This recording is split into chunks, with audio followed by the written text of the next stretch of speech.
It's another episode of the Better Learning Podcast. We're talking the movie Wall-E today, which I'll admit right off the bat here, this was the first time I've watched it all the way through. So it was a good one. And I'm joined with my co-host, Carla Cummins. How's it going, Carla?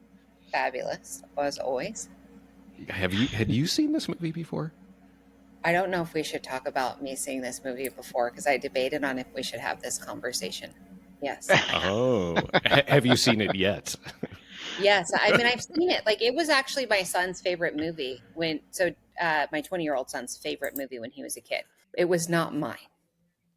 I'll just say. Yeah. All right. Okay. All right. Well, but I was intrigued. I'm glad I rewatched it. I gained a new appreciation for it as I've gotten older. Good. Awesome. Yeah. Well, we have two guests with us today. So we have Ron Lamarre and Megan Brown. Ron, how's it going? Good. How are you? Good. And Megan, good to see you. Thank you. Thanks for having us. Yeah. So you're both East Coast, Boston. I guess I want to hear what was the thought behind this movie and why this was the one that you guys decided we should talk about. Okay, so we were thinking, how do we marry sustainability and everything that we're talking about in today's world of restoration of the earth and global responsibility? And we're talking about those same things in education, right? How do we really get a global response to education? How do we raise the bar in education? And so Wall-E just kind of rose to the top for us when we were brainstorming about this as one thing that kind of hits both those components. Which is amazing. I mean, hearing that explanation, I'm like, okay, yeah, this is one of those movies that I watch. I'm like, oh no, this is going to be really depressing because it really starts out pretty depressing. I mean, Megan, from your perspective, like, what were the reasons? What's the connection with this movie for you? Yeah, it's so easy, like you said, to get into that doom and gloom mindset, the we can't change anything, mentality. It's all happened, like it's too late, I guess. I mean, we like to come at it from a much more positive angle in all the work that we do, that we can make a difference in climate change, in regenerative building, sustainability, all of those things. So in that regard, we're not proposing this from, a negative viewpoint by any means, but yeah, always trying to have a different mindset. All right. So Carla, tell me what, like, you got you had some strong feelings on this movie. It was what's up? Boring. Like, there's no dialogue in the very beginning. All that you have is just Wall-E like puttering around over there and his cockroach. Like, you didn't get a connection. No. When it first came out, I remember my ex-husband and I left the movie theater and I was like, that was the worst movie I think I've seen in a very long time from Pixar. Right. And then my son fell in love with it. And it was on every day, all day, right? When your kids are little. And it's always still been the thing. So when I saw Wall-E, I was like, golly, of course Ron would choose Wall-E of all the movies. Why? But I mean, my opinion did change as I watched it. I mean, definitely, like, I can see the connection that you guys are talking about. I also too was like, how does this connect back to education? But I got the human elements and the relationship elements from it and those types of things. So like I said, not like my favorite thing, but I'm glad that I did rewatch it, because I was like, I am not rewatching this. This is crazy. But I did so. But that was why. It was not a big deal. I don't know why this one just never really hit my radar. Like, I knew of it, but and because it came out it came out in 2008, about the same time as like the movie Cars, and my son was like obsessed with that movie Cars. But this one, I don't even know. I should have asked him. I don't know if he'd seen this one either. But you it's didn't like, watch it with your kids? No. I don't know why. I'm not sure why this one did. I mean, today, like this week, when did you watch it for prepping for this episode? Did you watch it? No, I watched it like a week ago. So I did watch it with kind of kids coming and going. Okay. From there. But all right, I was super surprised though. IMDb rating out of 10. What are your guesses of what this got? I think it was a high rating. I'm going to go with 10. Oh. So you would go 10. Megan, what We'll do you think? say 8 or 9, maybe. See, IMDb is like really, really tough. Like we always say, like if it's over a 7, it's usually like a pretty good movie. It's usually worth watching, and it's really hard to get over an 8. This one was an 8.4. Like Yeah. this There you is like go. one of the top rated movies of like all time. Won an It's Academy it. Award. Like it was super talked about, Kevin. I don't know how, especially knowing like Grant, that would be Grant, right? Like how old he was that you didn't see it, but I mean, I he know was it a was year really old. popular.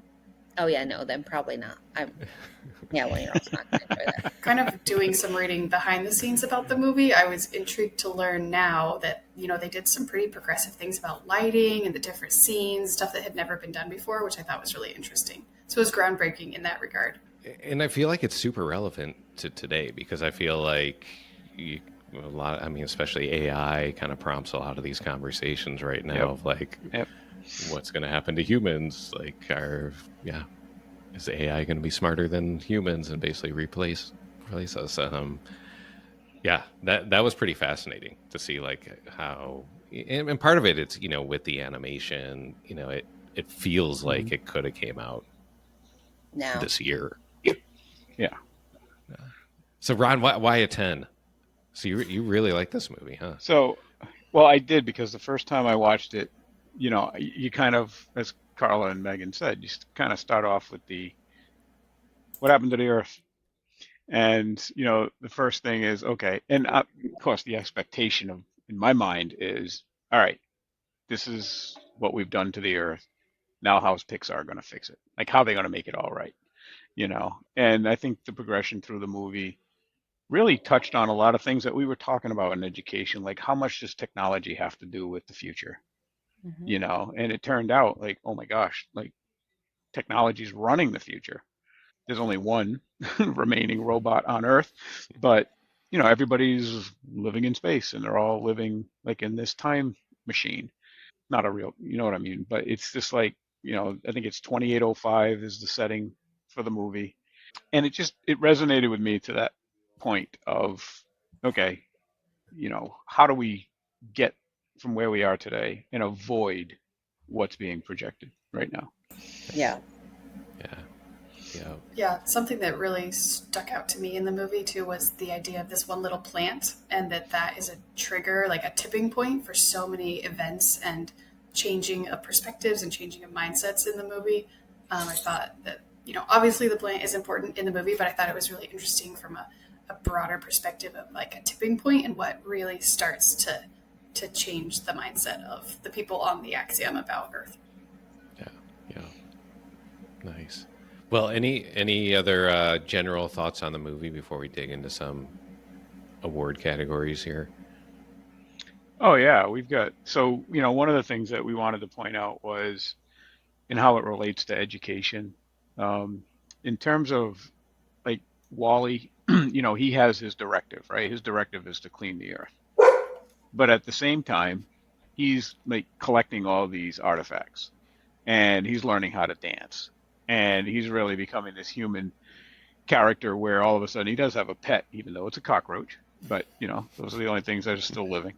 Um, and he really learns empathy. And so you kind of look at that and you say, so is AI, is it really capable of learning like at that level? Um, and then the fact that the earth doesn't support life anymore except for cockroaches and robots. I think that was kind of striking. And are we going to get into the education of it later? Like, do the awards come first? I mean, we'll hit a few though. Let's go to the awards, and if we don't hit Yeah. them Okay. in there, then we'll pull back more in the education side of it. Okay. But all right, so the first category that we always talk about it's looking at, we call it the John Keating Award of who is the best educator in this. So this is a different type of movie. Most of the ones we've been doing have some more like purely school related components to it. What do you guys have here? Yeah, obviously there aren't a lot of characters in the movie in general, right? But I think, yeah, absolutely, it has to be Wally, right? He's the one who is trying to almost educate Eva too, the white robot. He's kind of like educating her almost on what what Earth is like, almost in a way, right? Because he has these humanistic traits. He's like trying to share things with her, show her his like house. It's very interesting. Do you Did agree, anyone have Ron? anyone other than Wally? Because I was trying to think through. I'm like, I don't know. Like we always joke around in some of these movies, like Mm-hmm. they do not portray adults as as good influences on kids. A lot of the movies that we've done on the series, and this, yeah, I mean, it was tough because there, other than Wally, like he was really the one that really drove all of it. I don't know. Did Ron or Carla, do you Mm-hmm. guys have anything different? Well, I think, the captain too, right? He makes a decision and he makes a unilateral decision. One person decides we're going back. And he makes a decision to override, Axiom. And, he makes a decision that once he learns the truth, which is being hidden from everybody, that he's going to act on that truth. And I think that from an educational point of view, or as an educator, that's one of the biggest lessons that kids can learn, right? That, how do you find the truth, like critical thinking, things like that? How do you make the best decisions? And I think so, yeah, Wally is doing all the fun stuff, but it's really the captain who makes that decision. Yeah, yeah. I'm gonna skip through a few other the ones here, and I'm gonna spend some time on this realistic or ridiculous component because I feel like this is probably really more of like the heart of the movie of the discussion. What in this? What was the most ridiculous thing, and then we can talk after that on the other side of like what's the more realistic side. It's a funny question because if you think it is set 800 years from now, it's like, well, what is unrealistic in a way of, living on a spaceship in the Earth, off the Earth? Who knows? But I mean, obviously, the realistic side is the fact that we are killing our planet and we're not doing a great job of it currently. We're not doing a great job of caring for it. But Ron actually had a thought to, again, tie it back to kids. I don't know if you want to talk about it, Ron, but the way by and large is portrayed. Mm-hmm. Yeah, so the realism there is, right, everything is kind of like by and large. So if you're a person living on Axiom, you don't even walk, right? You ride around on these little floating lounge chairs. You have your big by and large cup that you sip from. You have a screen in front of you, so you don't interact with anybody. And, I think that whole concept is so true. How attention span is zilch. You're not looking around anymore to see all the people around you. You're just focused on your screen. You know what I mean? And this is today's world that I'm talking about. And, if you take a look at that, who's actually running Axiom, which would basically mean who's running civilization. And it's by and large because the computers are all, um, they're all programmed and built by and large.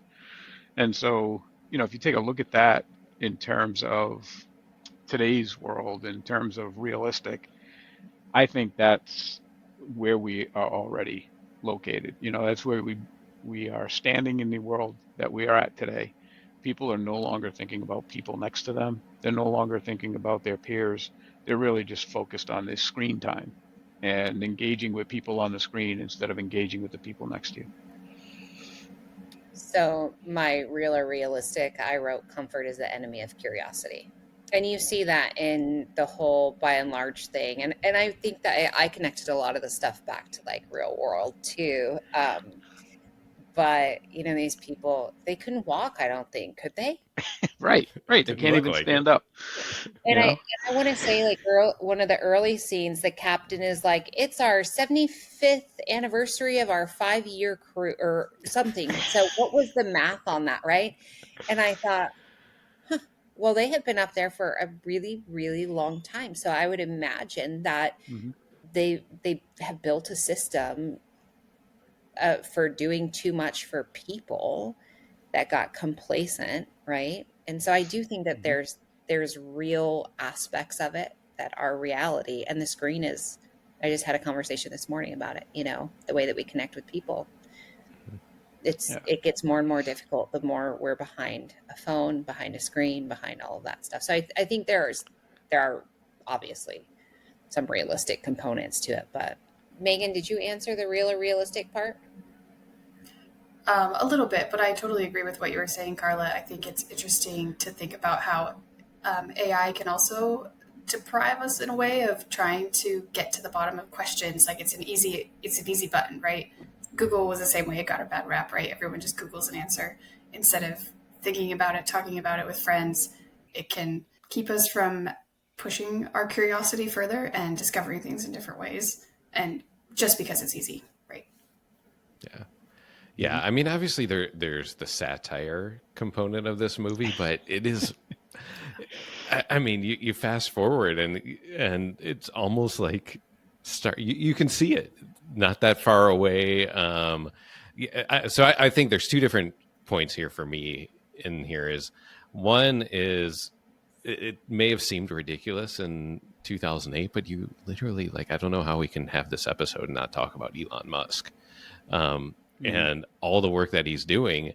At the end of the day, what is the driving force for everything that he is doing is that he thinks that we need to be on multiple planets. Like the human race to survive has to be on multiple planets. That's the driving force behind all of his initiatives. And it's honestly that's what this movie's about. It's if humans aren't going to survive on Earth, where do they go? And so I felt like that component was eerily realistic, that we actually have people thinking about this right now and taking action for it.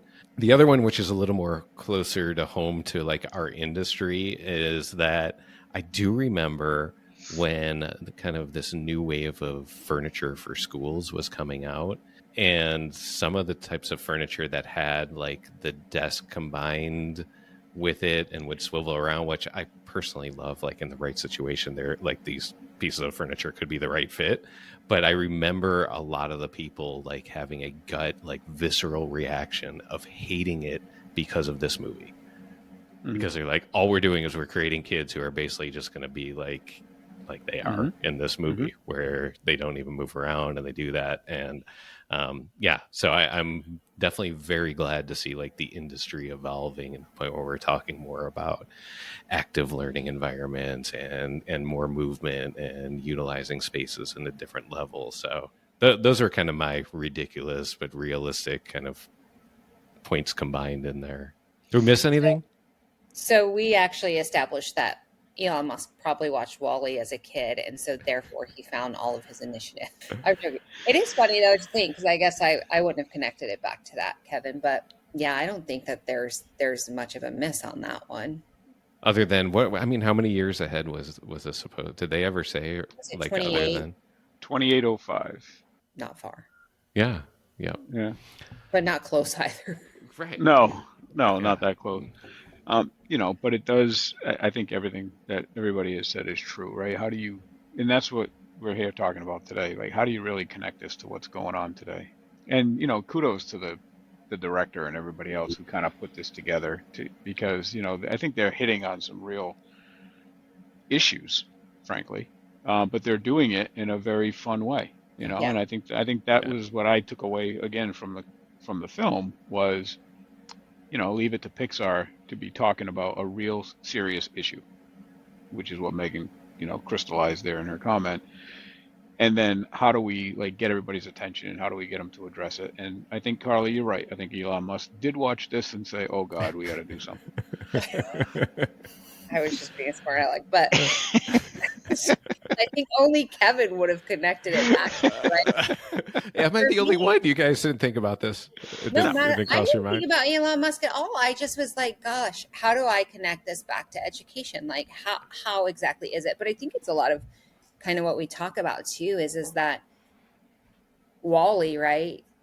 He teaches us how our environment is a teacher and how our environment affects us. And so it's about cause and effect and everything else. And so, I mean, I think there's some elements that we could bring it back, but definitely never, ever, ever did I connect it back to Elon Musk.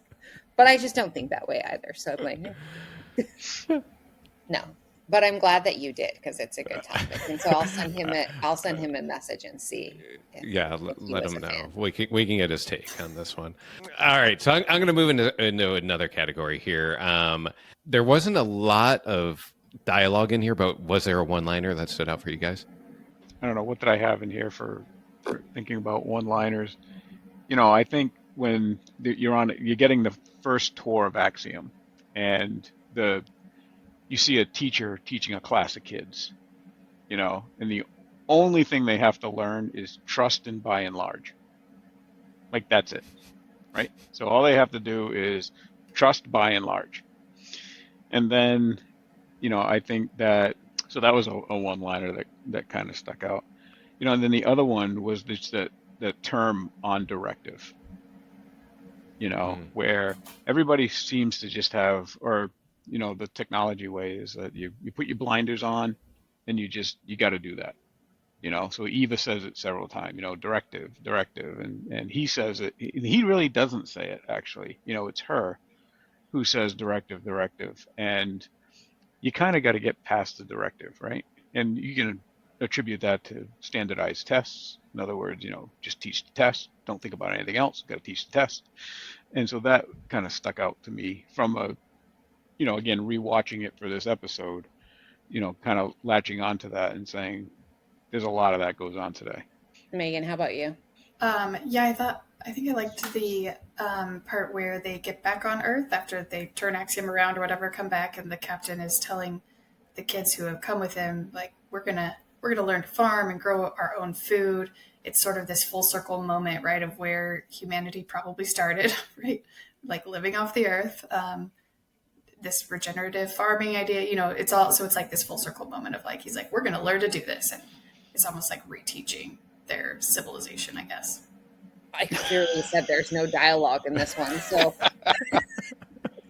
it was literally the biggest struggle for me. But I had directive, right? Like that's that's a lot of it. And then too, I had like Wally, Eve, where there was that connection, that spark moment that I think that was the changing moment. Maybe I have that for homecoming scene. Anyways, but I resonate with everything that Ron said is that I didn't connect it back to state tech, you know, testing and that sort of thing, but I just directed it back to purpose driven, right? And sometimes our purpose is not our purpose, it's what's been taught to us. And I think that in this one, that directive was what had been taught and sort of just drummed into people in a very, I don't know, cult-like fashion, I guess, maybe. All right, now I feel bad saying mine because you What guys was it? are clearly more sophisticated than I am. I just really liked when when it was like the two humans out there and the one lady who's like, I didn't know we had a pool. Oh, That was my one liner that I thought was the funniest in there. I mean, I go back to that one because it's not like they would get in the pool, though. Right. But like in my mind, I'm just like they're on like the biggest cruise ship like in the universe, and it's so big that they didn't even realize like, yeah, They had a pool. there's a pool there. Yeah. It's funny though that I related the spaceship back to a cruise ship too, Because it kind of feels that Oh way, yeah, right? definitely, Like, yeah. absolutely. and I took by and large as Walmart. Yeah, there you go. Yeah. Yep. Yep. I just maybe there were some things there, but I just Yeah. yeah. Yeah. Right. All right. Well, you already talked about or led into it, Carla. The homecoming scene. What was there? Like, what was the big scene? Like if you're going to say this was like the momentous scene of the movie. I think there were a couple, but when I go back, you know, it's the captain turning the ship around, right? But I don't even think it was that. I think it was that moment where do they have hands? But I think Wally like reached out to Eve's hand and like, you know, touched her, and that was like when there was a spark, right? And there was something different, and he had companionship, and so all of a sudden, like when she stopped working, it made him more curious about how do I fix her? How do I do it? And then he follows her to Axiom. So I think that it was that moment, but there's others in there. Yeah. What do you think, Megan? I agree. There were quite a few moments, like you could say, yeah, it's like when they get the plant in and they turn the ship around, or it's when Wally is, I don't know, it's regenerated, I guess, at the end, right? After that was, and yeah, maybe that one for me was the main homecoming scene was, I guess, at the end, that spark again, right, between him and Eva, and I don't know, their human characteristics coming out, I suppose, again. Yeah. Ron, you have one? Yeah, I think it's when the captain kind of stands up, right? Because they can't walk. And, it kind of gives you that little diagram during the movie where all their bones are separated because they've been in space for so long. And he stands up and gets across the bridge, if you will, and shuts the computer down. And now they're back in control.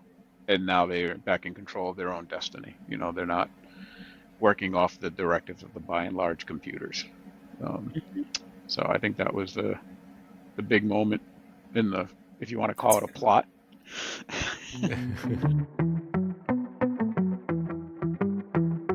When we work with schools at K-12, it's not just about furniture or design. It's about impact. Our radically student-centered approach puts students at the center of every decision. From that first conversation to the final walkthrough, we're focused on creating spaces that actually work for the kids, the teachers, and the community. So if you're looking to do more than just check a box on your next project, let's talk.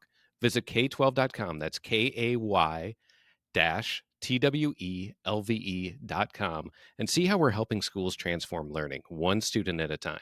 Because at K-12, it's not just about projects and furniture, it's about purpose.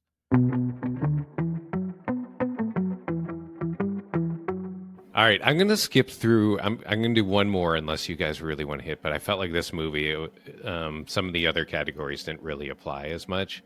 But I like this hags category. It's the idea of like kids in their yearbook will write hags of like have a great summer. Like if there's going to be like one like lasting like line or like message from here, could we sum it up in like one line that you would write in a yearbook? One line. Yes, I'm stumping you guys. That you write in a yearbook. Have a great summer. I think you hit that right on the head. See you. Have a great life on Earth. Yeah. So, I do think that one of the things that, Megan was talking about was the root cause. It's like, or coming full circle. You kind of think to yourself, is this really what needs to happen? Like, do we really have to kill the planet to that point and then move off the planet with the starship to actually realize that this is how we fix things? And you ask that same question in education, right? Because even though we're trying to change education, we're not, because people are still just learning the same thing. They're all in grades by ages. They're all doing that same, they have their directive, right? So, I do think that one liner in the yearbook would be solve the problem from the root cause. Don't try to just like, I don't know, massage this or put paint on the statue. Like, find the root cause and solve the problem. Yeah. I like that. I can't add anything else to it. It's good. Carla, you got anything? Yeah. So I am obviously more romantic than Ron is. So obviously, right? Obviously, yeah. Obviously. Mine was wonder and care can rebuild entire worlds. That's a good one. That's good. I mean, yeah. That's I thought you said you hated this movie. Look, I told you I gained an appreciation for it. I did. I honestly had to watch it twice. Well, start watching it twice because initially I started watching it. I'm like, oh my God, I still hate this movie, and I turned it off. I can't handle it. And then I said, no, I'm gonna finish it. And if you get past that part, the very beginning part where he's just sort of tooling around on his own, and Eve disappears, and she goes back up to Axiom. It gets a little bit better, right? But I gained appreciation for it. I saw it. I saw you, Ron, and I'm with you. But I do think, like, as we look at what we do. We are a society of there's a lot of shopping, there's a lot of, things and stuff that we don't need. And you saw it over and over again. We're consumers in a sense.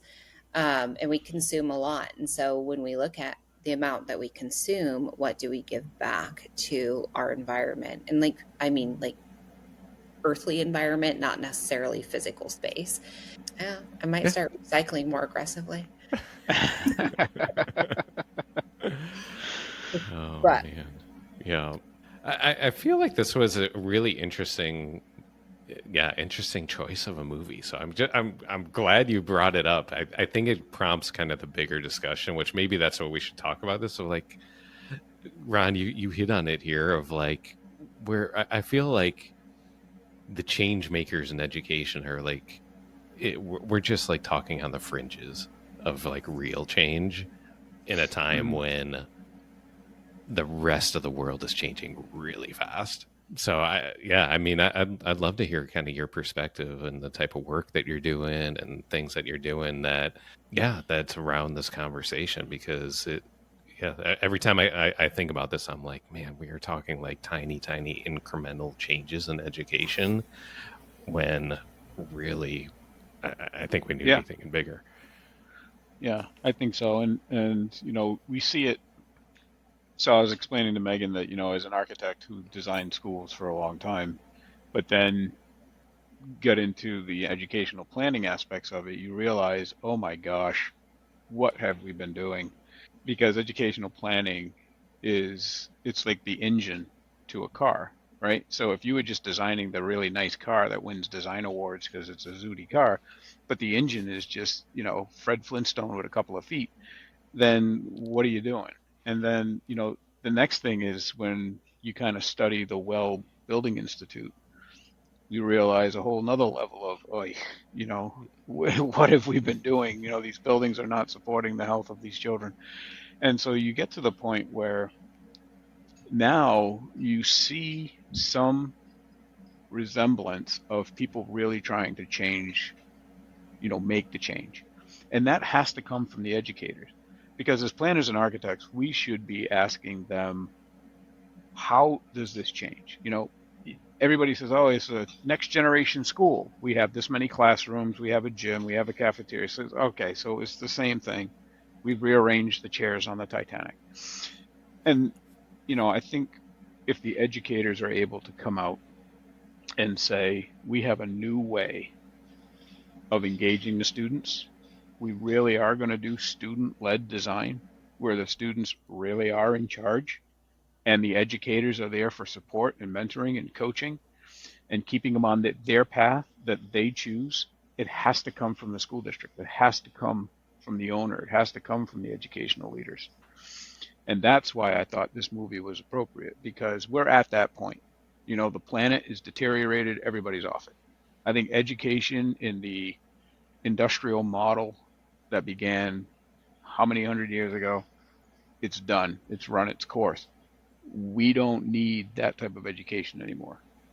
We need a different type of education. Megan, what do you think? I want to hear your thoughts on this, especially hearing kind of more your background and your specialty. What are the things that you're thinking about? Yeah, Kevin, just like you were talking about education, maybe changing a little slowly. Similarly, architecture and construction changes for the better very incrementally slowly. So at Feigl Alexander, I head our FA Energy team, which has a real focus on energy efficiency, high performance buildings, sustainability, decarbonization, kind of all the buzzwords that mean like better buildings, right? And with a focus on envelopes.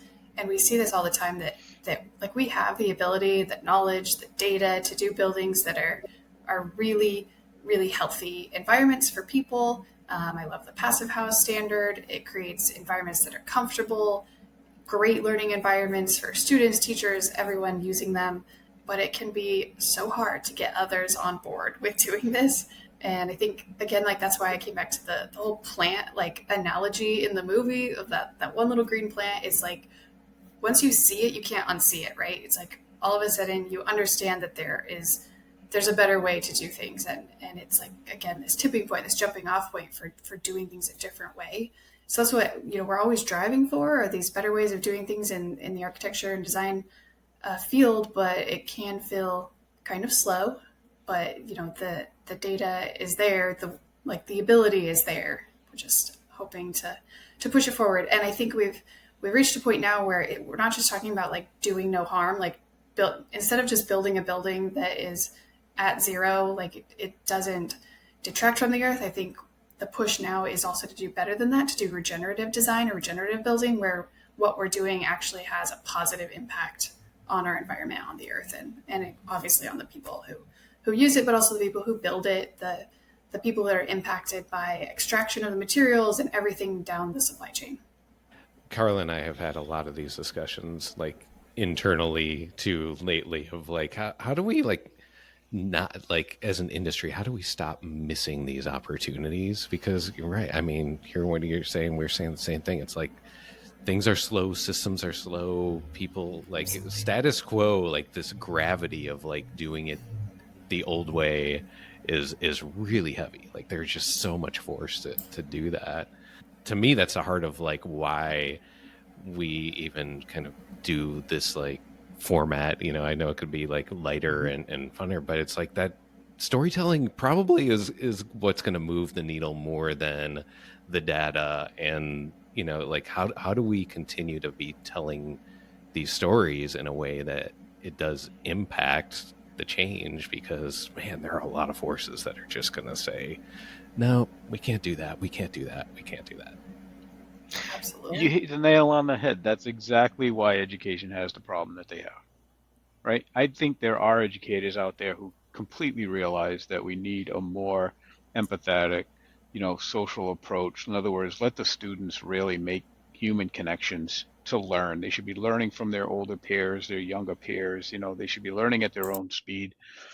But how do you create that educational platform? And then how do you assess the students, right? How do you make sure that you're that they're reaching the goals and the achievements that they're trying to make, and get the parents and society to buy into it? Yeah. Because they're just not going to buy into it.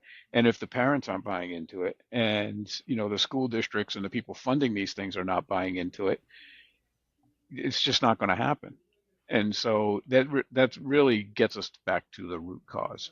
And the root cause is figure out how to change it, and then figure out how to sell it, and then do it in steps.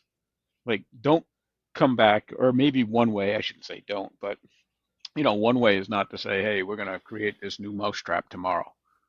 Throw the old one out, the new one's in. This is what we're going to do.